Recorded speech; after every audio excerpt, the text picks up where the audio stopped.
invitación.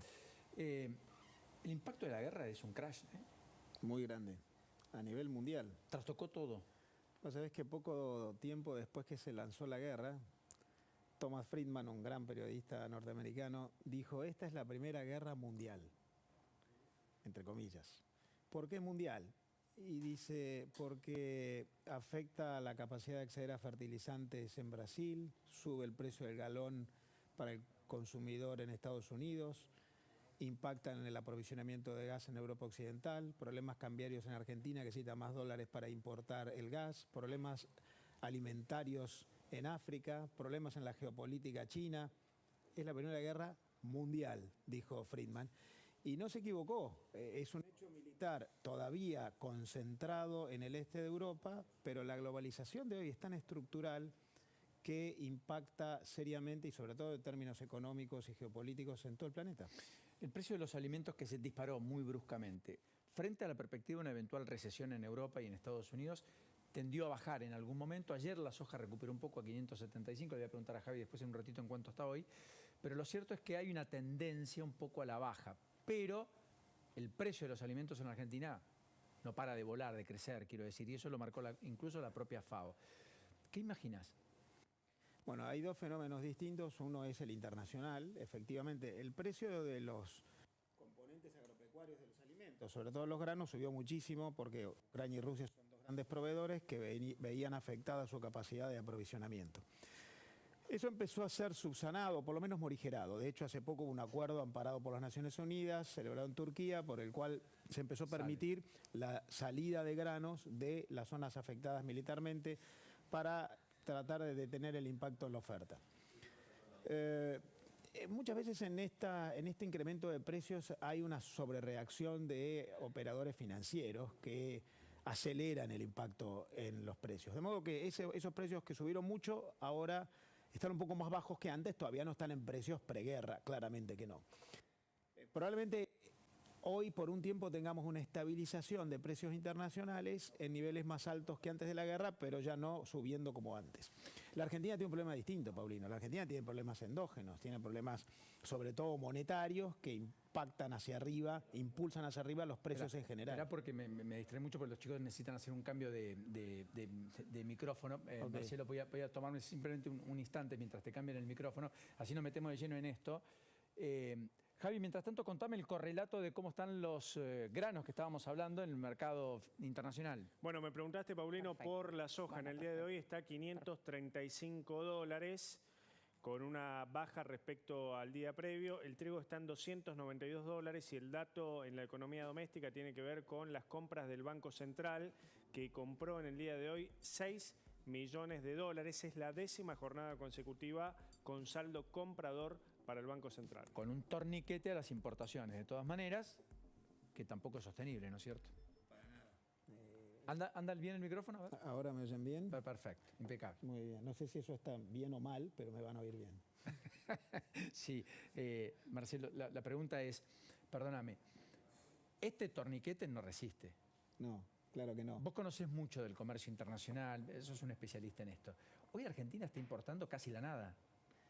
Bueno, como los precios han subido, en dólares está importando porque está pagando mucho más por cosas que en volúmenes son mucho menos. Por ejemplo, está pagando mucho más por la energía, porque el precio de la energía ha subido.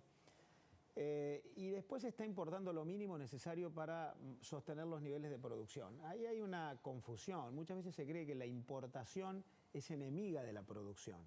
Pero en realidad, como la economía es un sistema, la importación es un componente de la producción. Porque la importación son máquinas para producir, son insumos o bienes intermedios para producir, son piezas y partes para armado o reposición de equipos para producir, es energía para producir, son vehículos para desplazarse, para producir. Por lo tanto, la Argentina, como tiene un enorme desorden macroeconómico, y entonces en el Banco Central no hay dólares para pagar importaciones, no es verdad que en la Argentina no hay dólares en el Banco Central, porque los paga a un precio muy inferior al de mercado, entonces empieza a generar medidas de reacción, de compresión de esas variables que desbordan. Entre ellas se impide importar tanto como lo que la economía necesita. El año pasado, Paulino, la Argentina fue el país de América con menor representación de las importaciones en el Producto Bruto Interno. El país que menos importó en toda América, toda Latinoamérica, en relación al PBI. Y eso impide producir, invertir, exportar, porque se necesitan componentes, máquinas o distintos insumos para la producción. Y si vos parás la importación, parás la economía. Por lo tanto, tu pregunta, ¿no es sostenible seguir limitando importaciones por vía cuantitativa? Estábamos hablando de los temas domésticos. Había un desacople respecto a los problemas del mundo. Eso es indudable, digamos. ¿Qué estás viendo de los primeros pasos de Massa y cómo estás observando el fenómeno económico en términos de la integración argentina y la interrelación con el mundo, naturalmente? Por ahora con el mundo poco. Está muy abocado a la agenda doméstica. Yo digo, la Argentina tiene 3 problemas. Un problema histórico, pasado, que no se toca. Años de desequilibrio fiscal, economía cerrada, congestión regulativa, todo está rígido por las normas. Eso no se toca todavía. Segundo problema es el presente, que es manifestaciones de todo esto. Faltan dólares, sube la tasa de inflación, no se crea empleo. La fiebre, digamos. Exacto. Y el tercer problema es el futuro, que son las expectativas, la desconfianza.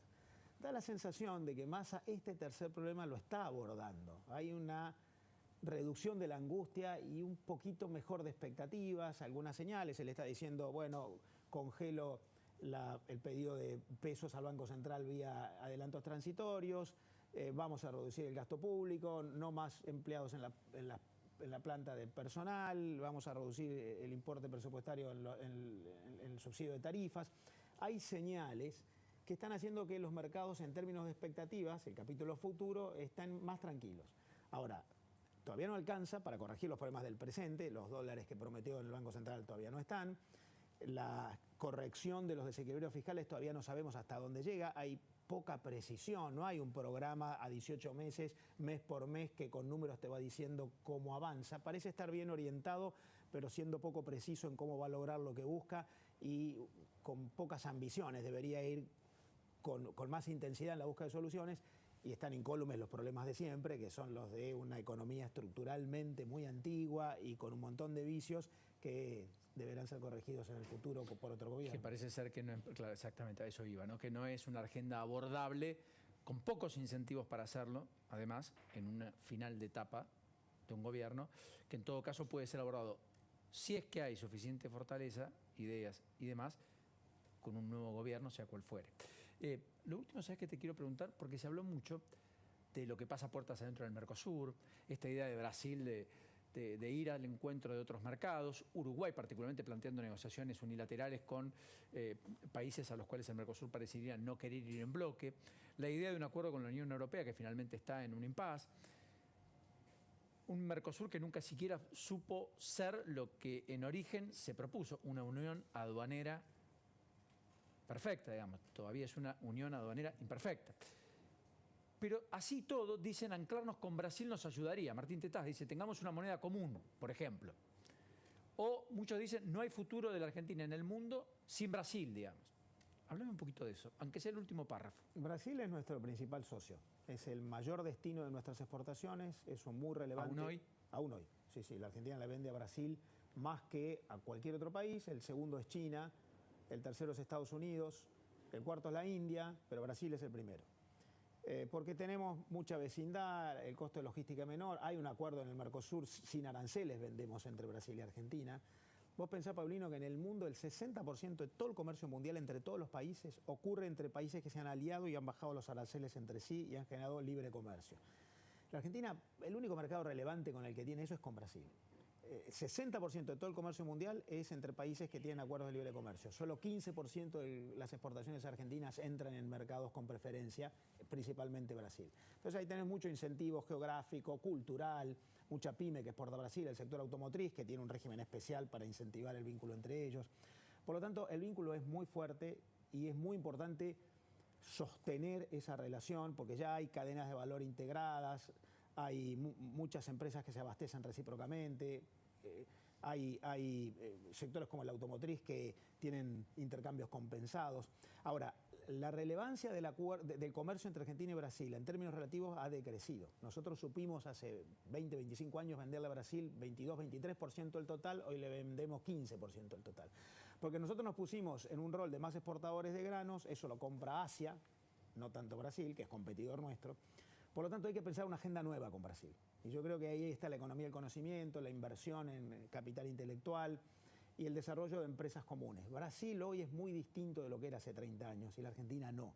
Brasil es la sede de 35 de las 100 principales multinacionales latinoamericanas y la Argentina solo 6. De modo que Brasil se convirtió en una de las 10 grandes economías del mundo y la Argentina no, y ahí aparecen los ruidos porque lo que pudo ser un proyecto común, Mercosur, hace 30 años cuando éramos más parecidos, hoy ya no es tan común porque Brasil juega a nivel mundial con los problemas que tiene y la Argentina sigue mirándose el ombligo. Por lo que coincido en que hay que pensar en una relación común fuerte, en el mundo hay que tener aliados, pero hay que pensar en una agenda de una visión más amplia. Brasil lo está queriendo internacionalizarse, quiere que el Mercosur tenga más vínculos con el resto del planeta, la Argentina no tiene agenda internacional, por lo que va a seguir habiendo ruidos y eso no es bueno para la Argentina porque es nuestro principal socio. Ha sido un enorme placer, Marcelo, ¿sabes? Un gusto para mí. Gracias y hasta la próxima. Un gusto, Paulino. Marcelo Elizondo, aquí con nosotros. Habló Gabriela Cerruti, me dice el equipo de producción, se adelantó.